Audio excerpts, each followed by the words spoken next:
Thank you, speakers and attendees, everyone, for being here. Today, we're gathered to talk about HR's governance role in the age of AI. This is going to be a 1 hour live fireside chat and Q&A with industry experts, with the Q&A occurring in the last 10 minutes of this meeting. We have some wonderful speakers with us today, both from the industry as well as the industry disruption point of view. And so I'm going to get into their introductions right now. But moving from left to right on our speakers, we have Stefano Bassana, partner at Deloitte Consulting in Human Capital. Stefano has a PhD in psychology. He is a professor at various universities, and he has authored books on organizational transformation, change management, and digitization and gamification. At his current role at Deloitte, he is focused on leading workforce planning and people analytics solutions, as well as Gen AI for HR solutions. Next is Brian Reef, the CEO of SureCoded, leading AI and digital transformation consultancy. He has over 20 years of experience in digitization, having previously founded DHS Digital, where he achieved a successful acquisition and pioneered industry-leading digital solutions. Outside of work, he also contributes to the AI Frontier Network, which is helping to shape AI's future across industries. Last, we have Litespace's own co-founder and CEO, Jack Lau. Jack has a background in finance and quant trading before making the switch to startups, where he now focuses on leveraging AI to enhance talent management and foster positive workplace cultures. Thank you guys for being here. No, thank you. Appreciate it. So, talking about AI and HR, let's start at the beginning for you guys. When did each of you first realize this potential and the transformative impact in this industry? Why don't we start with Stefano, then Brian, then Jack? Yeah. So thank you so much, Craig, for the question. Actually, I would like to say that it's not something new. My dissertation in my master's degree in psychology was dedicated to the impact of AI in the workforce and on the people dimension of organization, let's say. So it's not something new. I've been studying this since 2011, so it's quite a long journey now. But what I would like to say about this question is also that what has changed is dramatically the impact and the scale of the phenomenon in terms of the application that we are seeing, the interest and the investment that we have been seeing in the last year that is dramatically huge compared to the decades before. So what is interesting is not, to me, the potential that we have, but the fact that now we are slightly moving from simply a potential or an interest to some huge investment. So the next step would be probably to see some application and some use case, tangible use case, in order to drive these in the right direction to get the value that Gen AI and AI in general could bring to HR function, but more in general to the entire workforce and the entire managerial level of the organization. So Brian, you want to go next?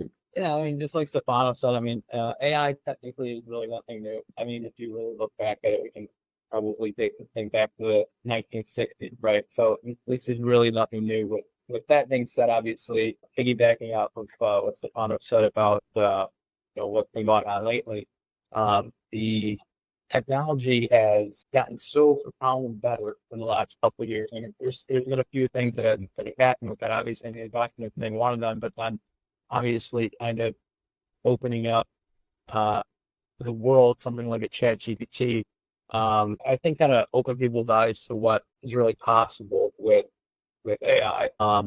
As far as how it can be utilized for the potential of AI. I started noticing it 2 years ago, traveling around, talking to different executives, and really the biggest question that everybody had was, how are we going to implement AI in the workplace, in our organization? This all comes back to, I think there's kind of a misconception of how far along are we really with AI right now. And really, if you want to break this down into baseball terms, we're not really even in the first inning quite yet. We've got a long way to go. AI is going to look a lot different a year from now than it does right now. Like 10 years from now, it's going to look a lot different. So traveling around and people trying to learn how to implement AI in your organization really comes back to the foundations of doing anything in the workplace around a strategy and having a plan. And So I know companies are jumping on board in the productization of AI and trying to create solutions. But if we step back and come to the basics of any type of strategy, coming back to a standard operating procedure, to SOP, and thinking, in going through the years, I think the best place for this to start really is HR. Because HR, I mean, who's better in an organization? Who are the people in the organization that put together the policies and procedures? It's really human resources. So that's kind of where last few years of traveling, kind of just figuring out where people were at with AI. I think that's really a good place to start. And I think that's where the biggest impact is going to be made in the beginning of this transformation is with the resources implementing AI into the workplace. Yeah, I think for me, I would just maybe add it to a little bit about the application changes. Like in the whole HR tech space, since I would say 2015, we've been seeing AI been playing a role in the ATS world. So when we were really during recruitments, people realized that, oh, I cannot filter through thousands of applications. How can I quickly define the right candidates that matches the role that I'm trying to recruit for? So that was really the first touch point of back then, the first iteration of AI. But the big change happened around last year when GPT rolled out these large LLMs models. That's when you start having the second revolution in terms of okay, all of a sudden you have more use case that can be using AI for other than just ATS. If you give you an example, think about your onboarding. Historically, you might have a onboarding playbook that, okay, so and so just joined the team, and you will send them a welcome package. Hey, welcome to the team, and these are things that we have for you. But now you can actually personalize that, being, okay, how do you create an onboarding video that is a little bit more personalized so that they have a better experience? And that carries on towards almost every interaction that someone have within the org. Either during their performance management, you will see use case such as note taking, how do you document things faster, and also during your interactions, being, okay, I'm trying to meet up with a coffee chat with someone, some of the quick talking point that I can have so that I can build a stronger relationship. So that's where we're seeing. And my take on that is also really, there's a massive amount of data that could be super helpful with building this relationship within the org. And that's where we see the future of AI, where it will really start taking place. But we're still very early on. Everyone these days is still trying to explore different type of use case that can apply to in the world of AI. And also, I think the compliance side is everyone is still trying to figure out what's the right privacy and policy to have to really, have a soft landing towards this new era. Those are really great insights. Thank you, everyone. I think, Jack, you're very much kind of steering into some of the other conversations I want to have on AI use cases. What sort of examples of practical applications that we can see in the world? So I think we'll start again with you, Jack, and then we'll move to, let's say, Brian and Stefano, talking about which use cases do you believe will be the most significant in HR? So choosing one or two, describing them in a little bit more detail, and why you think they're going to be so significant and game changers in their respective fields. On the audience side, we've just launched a poll, and you guys can give your opinions as well on what you think are going to be the most impactful use cases. Jack? Yeah, I would start with almost the entire process of HR. If you think about it, we start with recruitment. So from the candidate standpoint, these days, a few tools get going viral in the recruitment standpoint, such as how do I prepare for interview better? How do I make sure my resume is being built in a way that I'm presenting myself the best? So there's a lot of vision that. And then next, company going into filtering out these candidates. So that's where another AI use case can go into. It was okay, being able to spot out these candidates, as I mentioned previously. And then next thing you go into is the onboarding side example I have, and also performance management. I think that is a very unique one. There is the whole thing about, okay, how do I do this one-on-one performance management so that I taking the notes, documenting the problems easier so that you can potentially give me some actionable plan towards to help someone to improve. And also there's the coaching aspect that is also many companies trying to explore into, like, how do I coach people to make them, a lot more better at delivering feedback. And also the data aspect is super important as well throughout this entire cycle. How do we capture the right data at the right time? So such as like during onboarding, if the onboarding does not go smooth, how can we flag that out? And then so that manager can take action earlier on to ensure that someone is like transitioning into the role very smoothly. So AI will play a major role in capturing these data and then flagging things out so that every manager can act upon on that quicker and at a faster pace. So those are like key use cases that we're seeing a lot. Leave the remaining use case of Brian and Stefana. Yeah. So again, thanks, Jay. I agree with everything you just said. Again, I'm going to go back to what I previously said, because it's just kind of, again, the art of talking to people in HR. And I think the first use case, the main use case for me would be having HR introduce AI into the entire workplace from the beginning. Again, policies and procedures. And I'll give you an example of that.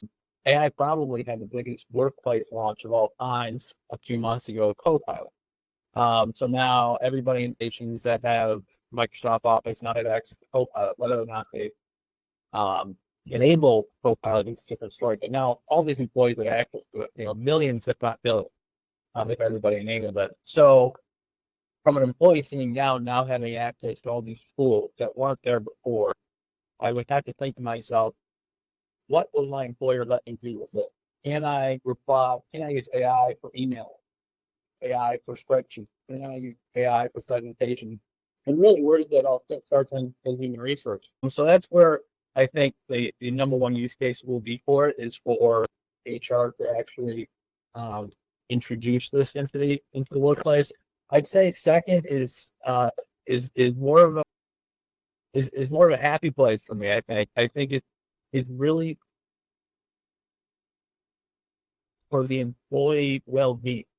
And that's kind of broad, but that kind of encompasses kind of what people in human resources are actually trying to do every day, or should be trying to, is improve the lives of the people that are in the workplace for them.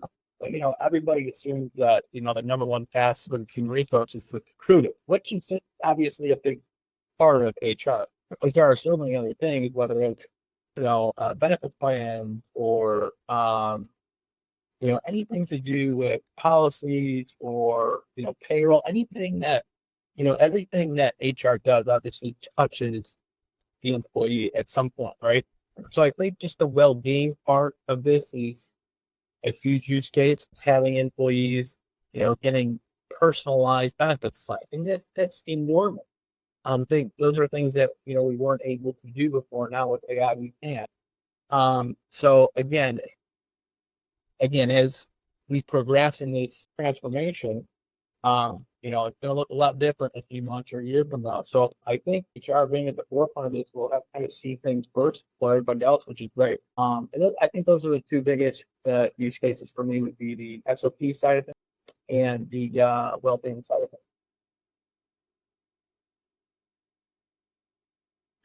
I think that the colleagues has stated very well, in the sense that on one side, I would like to add just a couple of elements of reflection. So one side, we have all those use cases, all those applications where AI could give a meaningful contribution in terms of enhancing the time to market, enhancing the way we produce things, the way we manage knowledge, the way we onboard people. So from an onboarding perspective, from learning perspective, from building up learning materials or learning assessment, these could help performance management, as well as we mentioned before, in creating also dashboard for the HR practitioner in order to get more information and more insights about their team or the entire organization. It could give a tremendous opportunity of growth. And on the other side, also in terms of organizational impacts, in terms of assessing and evaluating and addressing some elements in terms of the, for example, workforce planning, the way we match skills to projects inside knowledge-intensive organization is something that we need to take into account also. So the only element I would like to add also is that regardless the fact that we are applying AI to those specific elements, HR should play a role. Brian stated that with the advent of Copilot, with the introduction of Copilot, it seems that AI is embedded in the flow of work for any kind of practitioner, for everyone. And it would be even more like this in the future. So AI would be part of our day-to-day job, just as being with digitalization, just as we have seen with the digitalization of processing, the digitalization of the whole work suite. So the idea here for HR practitioner is from two sides to me. On one side, we need to focus on specific use case that HR could bring to the table and could realize in order to steer this in the proper direction, in order to get the maximum value and the maximum return in terms of what AI is bringing to the market. So the use case that Jack quoted before, and even more use cases are pretty much quite widespread in organization. On the other side, we also see with the HR lenses to the enormous transformation, to the huge transformation that AI is bringing to the entire workforce. So regardless the fact that we are applying AI to a specific use case which is relevant for HR should be invited and should be lead or co-lead the adoption and implementation of AI inside the organization. This is just because the fact that we are introducing a technology which is not neutral, just like any other technology, is modifying and is changing the way of working of people. So we need to have HR at the table. We need to address this. We need to establish well-designed learning plans and well-designed adoption plans in order to sustain the cultural change and the working environment changes, and also the workforce changes and the changes in the ways of working of people within this kind of technology. So to me, it's really twofold action that we need to take into account. So on one side, focusing ourselves on specific use cases that will enrich HR, and on the other side, focusing ourselves on culture adoption, measuring also the success and helping different functions inside the organization as HR professional to bring this to life. That's incredible. Thank you. And I love Brian and Stefano, this new kind of subtopic that you guys are bringing up, not just talking about direct applications of AI within HR, but talking about the larger workforce transformation and how HR has a role in helping define the governance structures and the SOPs and the integration plans for how all employees can use new AI tools in healthy, productive, but also safe ways that protect the company's intellectual property and make sure that they're not moving into any risky zones in terms of using other companies' intellectual property or anything strange like that.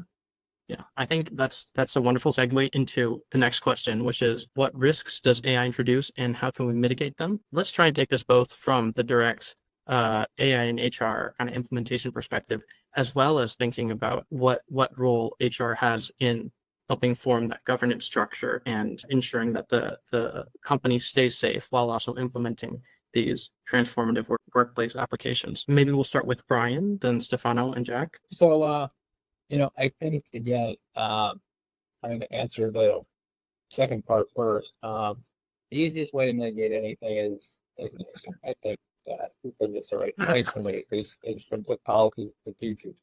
One thing I didn't mention yet is, unlike a lot of other policies and procedures that are updated, let's say quarterly or yearly in the past, AI is a completely different type of technology. So, when you're creating an policies and procedures at any point during the transformation time, especially when it comes to AI, you have to make these changes of how they're changing.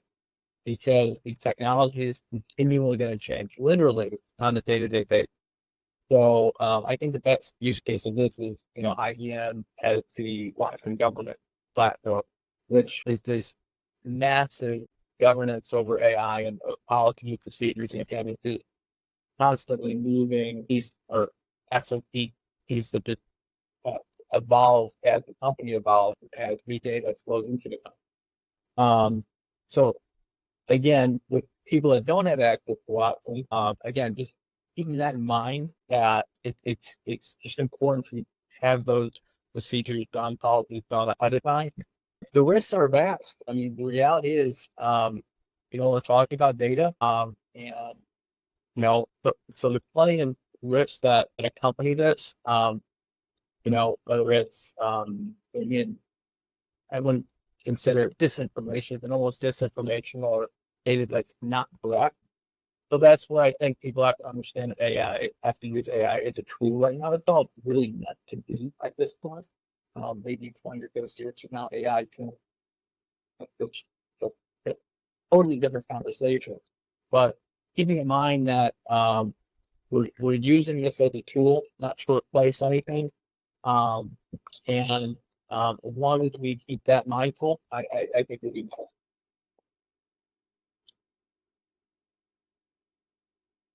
Stefano, do you want to go next?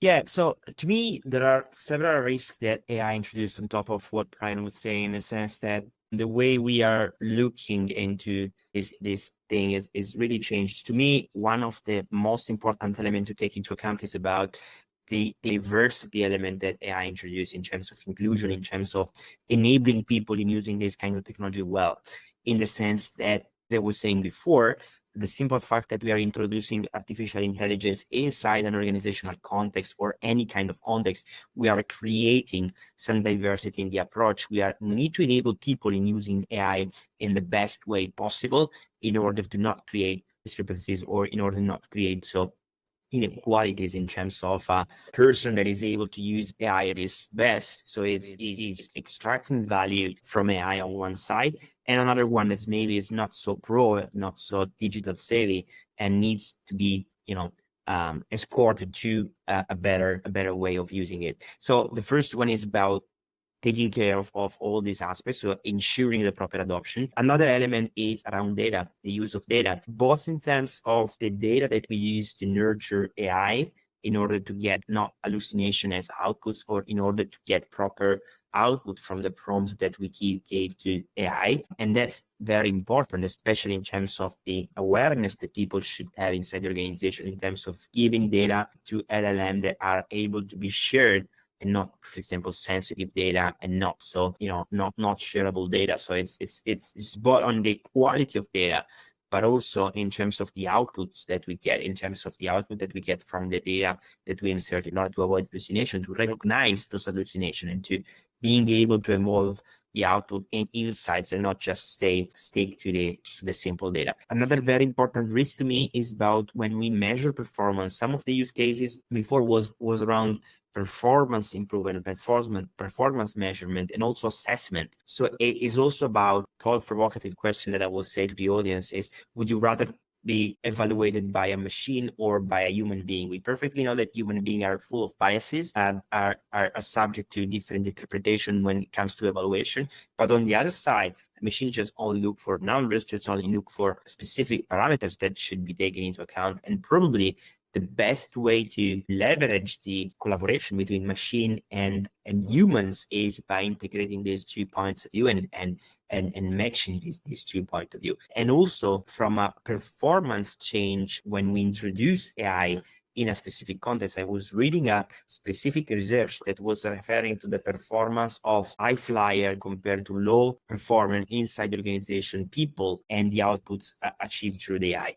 And what was extremely interesting was the fact that on one side, extremely low performer, or people that were not, fitting so well in the organizational context, were having a dramatic improvement in terms of the quality of their job by leveraging AI, up to 30-40% in terms of better performance thanks to AI. Well, if we flip the coin and we see the other flip, we will see that the top performer, the high flyer, was risking a drawdown in terms of performance around 35-40% once again. So it was like we are having in some way we are streamlining the performance to a middle, say, average way of conceiving the performances. So this is, to me, a very important topic, because regardless the application, as we were saying before, regardless all these points, we need to devise new context, new workplaces, including the human beings at the center and including the AI as an accelerator by leveraging and keeping in mind that the strategy with which we introduce AI, the strategy with which we try to steer this in the right direction by leveraging on the use cases that we quoted before is extremely important and extremely relevant for each one of us. And is the only way that we have to shape this in the right direction without having too much fear of the transformation and by leveraging change and embracing the transformation. Yeah, I think for my point, I really agree with both Brian and Stefano's view on the AI. There's a lot of like questions that people are asking these days. The question I got asked a lot in terms of when we're building our AI applications, the biases. So how do you mitigate biases? Because the training samples that you're gonna get it from automatically tailored towards benefiting a certain subset of the individuals. And how do you make sure that minority are being also covered throughout this use case?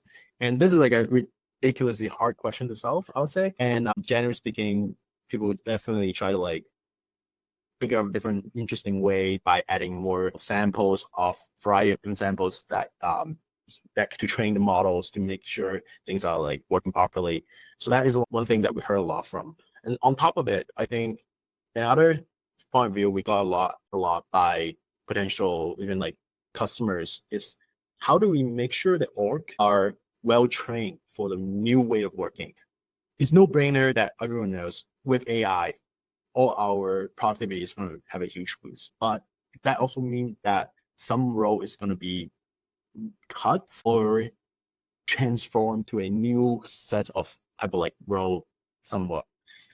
So ensuring that like, you know, the continuous learning is there. There's some level of after switching so that people historically were in role that would somewhat be automated or being more efficient due to AI, so being replaced. Those individuals are being taken care of and they're upskilling themselves so that they can migrate to a new role. Those are also topics that everyone is very super interested in. And here, mitigating it, I think the best mitigation is obviously for a company is you in this race, you can't be slow at adopting AI because if you're not adopting it, your competitor is going to just perform much faster than you. So that's a big problem. But at the same time, being able to like just like stay updated and then being really like being very thought through throughout like entire process and adoption rate, and then trying to like test it out, run like alpha and beta testing towards, and I think that's like different ways that you can really mitigate those type of risks. So that's my view on it. And then yeah, to add to that point towards the risk and mitigation method as well. Yeah. That's awesome. And Stefano, that study that you were mentioning about how AI can help improve some of the low flyers, but for some of the high flyers, it actually can lead to decreases in their performance. This is really intriguing. I wonder how that happens, and maybe another risk that companies have to look out for. I think Jack, you were kind of getting at the next question in terms of what HR professionals need to do to stay up to date and thrive in this new environment. What practical tips they should take away from this webinar, our attendees, viewers, anyone that's going to see this as a, regular Joe HR employee on how they can really thrive in this new environment. How about Stefano, Jack, Brian? So to me, honestly, this is a quite a tough answer to give because the question is really interesting because I don't think this is a perfect receipt for what we are trying to achieve in terms of the AI. Is the technology is dramatically new. We need to understand the potential use case that we have just as we've discussed it. And as Jeff perfectly pictured, we are risking to lose competitive advantage if we are not quick enough. So in this fast changing environment, in this kind of situation where we need to devise and build the airplane while we are driving it, while we are piloting the aircraft, it is extremely difficult for HR professional to be experts in some specific field. There's actually a kind of meta competence that I would like to bring to the table in this case, which is reflexivity, which is the ability, according to some psychological studies, is the ability to reflect on the practice while the things and the experience is happening. So to me, honestly, the real skill, on top, of course, of skills related to the ability of properly prompting an AI, to introduce the AI, to take care of the risk, and so on. The fact of the AI is the value that AI could bring, and these are all part of the equation. To me, the most important skill that we need to prepare for HR professional and to build is really about reflexivity. Is really about the awareness that we should have in terms of considering all the implication, in terms of understanding all the different elements in the organization that could have an impact on organizational, on a workforce side. So it's really about reflecting. It's really about getting more and more aware about the end results. Of course, we cannot do this looking back, but we cannot do this either looking forward. So we need to be in the moment. We need to understand how the technology is evolving. We need to evolve together with technology. So we need to be very self-aware, very centered, very keen in understanding more and in learning more about the technology itself, but also in trying to foresee the implication in the different aspects. This could be done only with the proper level of awareness, which is, I won't say a skills or a competence, but it's rather probably a personal trait that we all need to develop in this kind of world that is fast changing, disrupted by different technologies, and where the risks and the different scenario that we can find is not always clear. I truly agree with your point there. I think it's really, yeah, it's like what Stefan said, it's ridiculously hard to kind of like prepare yourself the best into terms of thriving in this new environment, because things just happen so fast. Like even as the builder here, we think about AI use case very often. Like every day we ask ourselves, are there new ways that we can implement AI to help with the entire employee journey? And then for example, like a few months ago, first iteration of thinking about using AI was to, why don't we use GPT and the latest model there to help create some prompts that creates water cooler chat on your Slack, that's Slack and team channels, so that everyone will be interested on those topics, and then try to do a better environment so that people are chatting more. A few months went by, we experiment that. It doesn't work because the AI was like not creating the content that really relevant towards these channels that and communities that people have. And we discuss about it, and then we start figuring out, oh, maybe a better way is to incorporate more data. So we have individuals' interests, and we know which community they're in. They're in these both communities. What if we fit in data that is like more, like makes the AI have more context about what we're trying to do? And as a result, that like water cooler prompt were a lot more effective in terms of delivering that. So like this is like an example of how we as a company is like really evolving and playing around with the technology, figuring ways to make it work better. And almost everyone is in this journey. So that being said, it's like the information is still so super fragmented, and it's hard to really keep in touch in terms of what is the latest technology and latest method towards different problems that people are trying to solve. But a few things that I would strongly recommend towards kind of helping employee to adapt is really foster a better culture, like a culture of learning. Kind of have programs that allows employee to reflect their concerns and be supportive towards this. Like, hey, is my work going to be automated?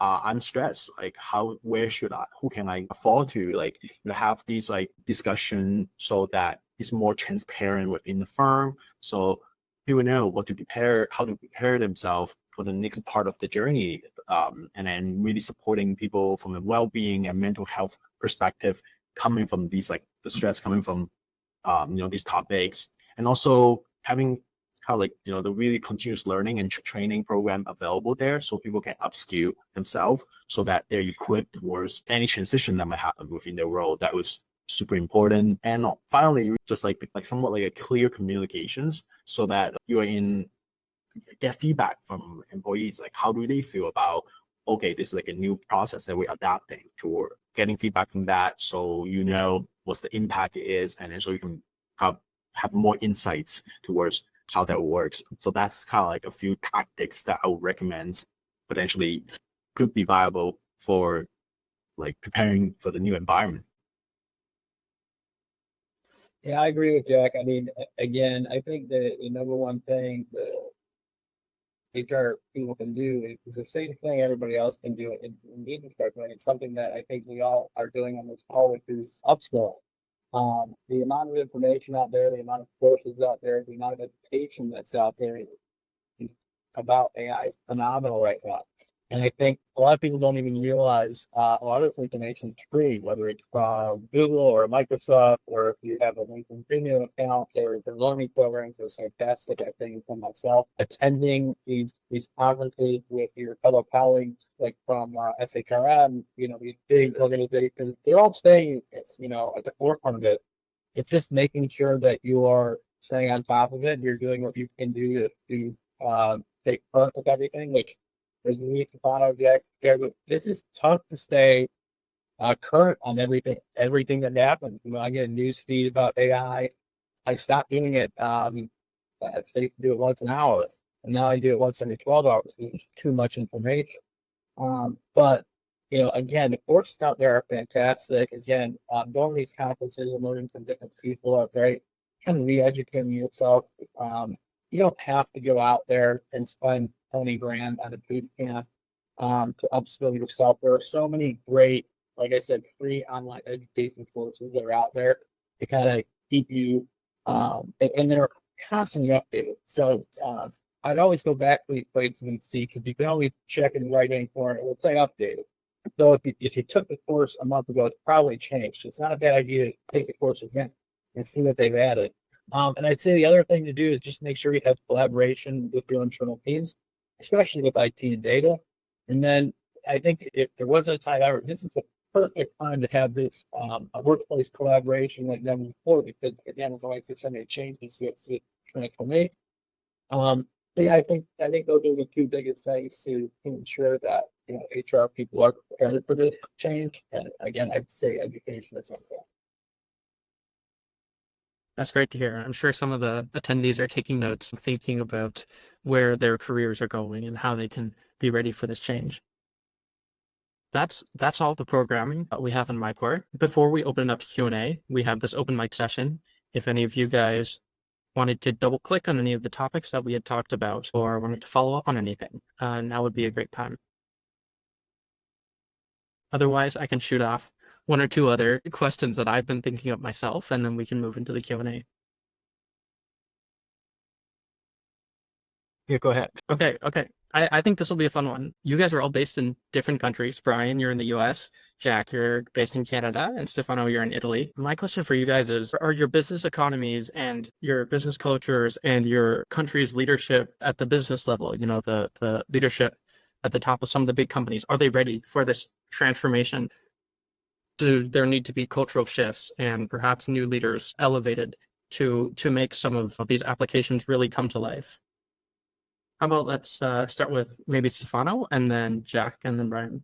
Yeah, usually we were used to consider, especially in digitalization, Italy as lagging behind the different countries, especially compared to US market, in terms of budgeting, in terms of, a lot of different aspects. What I've seen in the application of Gen AI as a growing interest as nothing else before, but it's not just an interest, it's the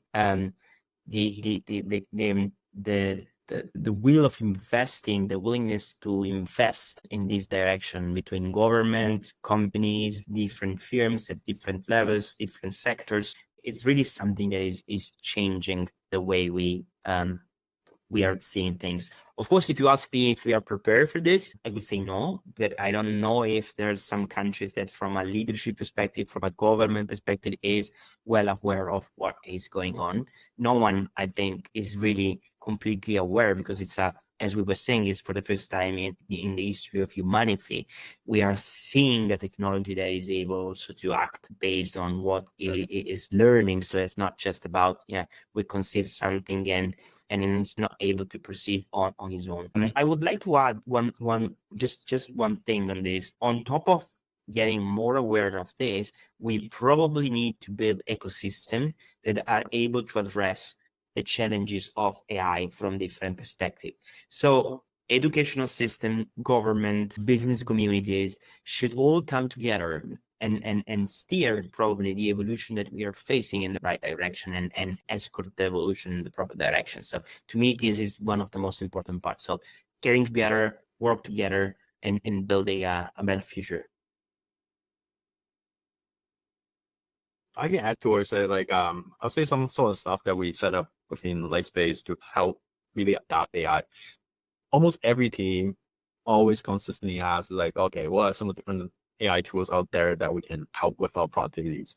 And we literally has like an AI channels that we just discuss. We do this like weekly discussion on like, oh, what are some of the AI or how it helps. And we find this use case also is kind of universal. It's like you might find some use case that a company doing some AI on like sales that makes the sales process a little bit more effective. And then next thing you know, you realize that maybe the same type of tactics could be done on the marketing teams or even like on other like the tech team itself.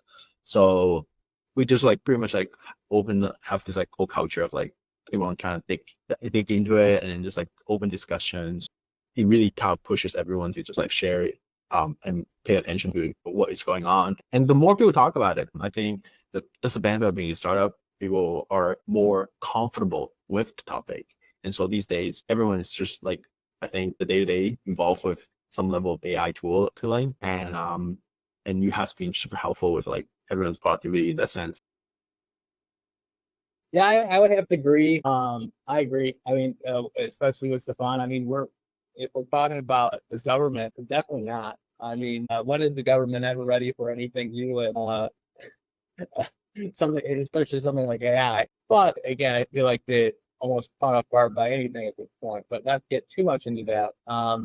You know, as this changes, as this transforms, I think again with what Stefano was saying about all coming together, I think that's what is going to need to have happen. I think the reality behind where we're at right now with AI, we're kind of, I think we'd be a lot further along the process if we remove the human factor. But there's that human factor that, especially in this case, with this type of technology, that's going to make the adoption a little bit slower, which isn't a bad thing, but it's the reality. So again, as this transforms, as this changes, we're going to see a lot of different things, whether it's from government or from the workplace itself or corporations. And again, I think a lot of this comes down to time as well, because as new CEOs emerge, as new C-level emerges, as new HR professionals come into the workplace, as students that are in high school and college start getting educated on AI and start entering the workforce in the next few years, they'll have a better sense of what it is than some people that are currently in the workforce today. So again, it's kind of a futuristic question, but yeah, I think there's good things gonna come from this in the future, near future. That's awesome. With that, we'll move into Q&A. Attendees, feel free to, raise your hand, unmute yourself, and we can answer some questions. I don't think people Or alternatively, you can put the question in the chat. Yeah, I think you have to go for the chat.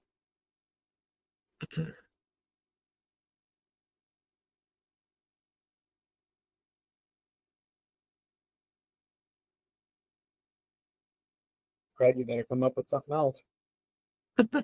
I do have some questions from some of our offline attendees that were interested in watching the recording afterward. One of them was just interested in kind of pretty simple, like from like an individual HR employee's perspective, how is their role going to change? How is their department going to change? Like, what work are they going to be doing in 5-10 years? This is extremely, as I was saying before, it is extremely hard to answer to that question in the sense that we are really seeing an evolution in terms of the technology and the application it could have.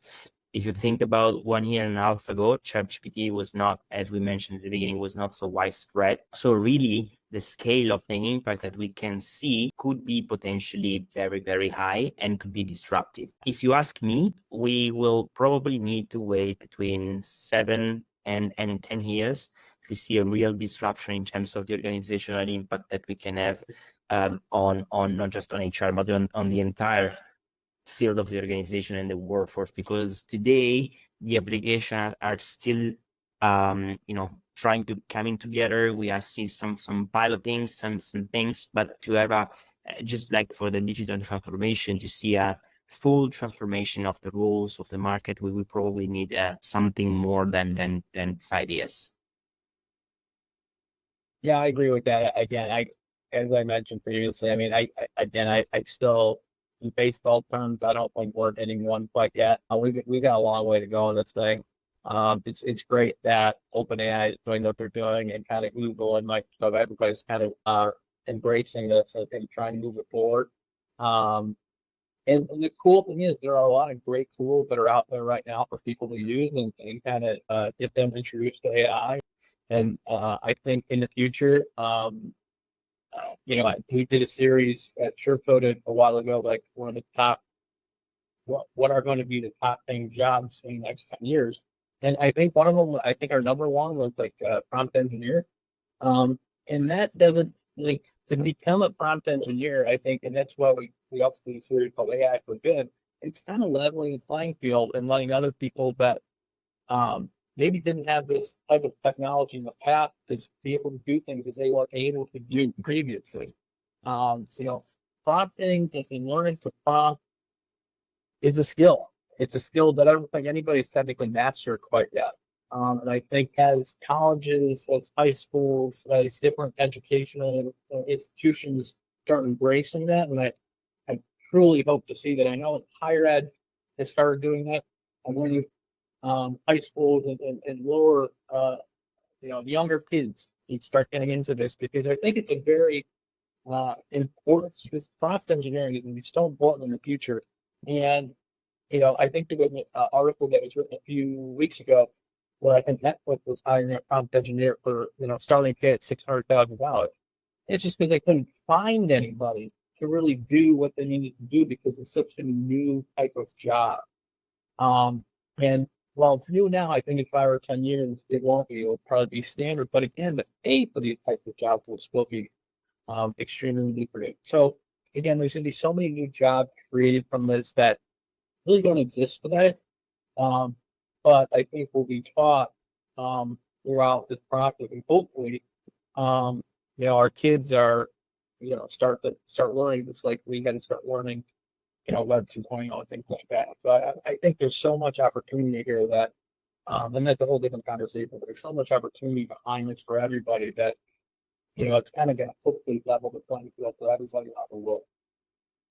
That's awesome. For the sake of time, we'll keep moving, but I think Pranay has a great question about ATSs. Not just affecting HR employees, but really all of us. Will AI make fears about ATSs worse, or do we expect better results? And how can candidates feel comfortable with machines and ATS systems screening those sorts of things? I think that the big takeaway from this is hopefully it will, enhance efficiency. I think that's probably my biggest takeaway from it. But again, it's hard to say right now. I mean, again, we're still very early in all this technology, but hopefully, again, it will be able to, take some of the inefficiencies we have right now and save them into efficiencies and bias reduction and things like that. And again, improving the candidate experience. I mean, that's what we'd love it to do. But again, it's kind of early, right? Last quick one from Emily. In the future, will companies centralize AI work under some sort of like CAI role, or will departments continue to own individual AI integrations themselves? That's a great question. I mean, Yeah. I'm just going to be real quick about this. I think you're going to see a sweeping change in C-level in the next few years. I think companies, especially larger ones, will introduce a whole new department, whether it's AI, and I think you're going to see some roles get morphed into one role. So maybe a CTO and a CIO will now be the chief AI officer. I think that's kind of where we're going with this. But yeah, that's all I want to say. I know we got time. All right. If you guys are feeling good on those answers, Yeah, and a lot of answers, a lot of sorry, a lot of questions are coming. So also the CEO and online presence will be dramatically impacted, as someone is saying in the chat, in the sense that, you know, the visibility, the content that we produce, the quality of the content, because with Gen AI we can produce very well designed content in a few seconds, determine what is valuable and what is not, and also the presentation of candidates, getting back to the tracking systems that we were referring before, would be interesting. So we probably need to find some new governances, some new policies to understand what is real and what is made with AI, considering also what our platform are building, because it's definitely these days we create a distraction in terms of also market positioning of people and their attractivity on online, and their ability to position themselves and influence, of course, candidate experience and attraction experience from communities. that's incredible. All right, we're just about at time, so we're gonna throw in a few closing remarks. Attendees, speakers, once again, thank you guys for all being here. Thank you. Attendees, check out these amazing gentlemen on LinkedIn. Stefano Bassana, Brian Reeves, and Jack Lau. Their LinkedIn's are above, and they'll also be getting your emails, so you guys can continue the conversation. You know, dive further into conversations, check out their businesses and the incredible work that they're doing. Also, check out some of the other webinars that Litespace will be producing over the next few weeks on like July 8th, around that time. Aside from that, that's going to be the end of our meeting. Thank you guys so much for coming. Thank you so much. Yeah, thank you. Thank you.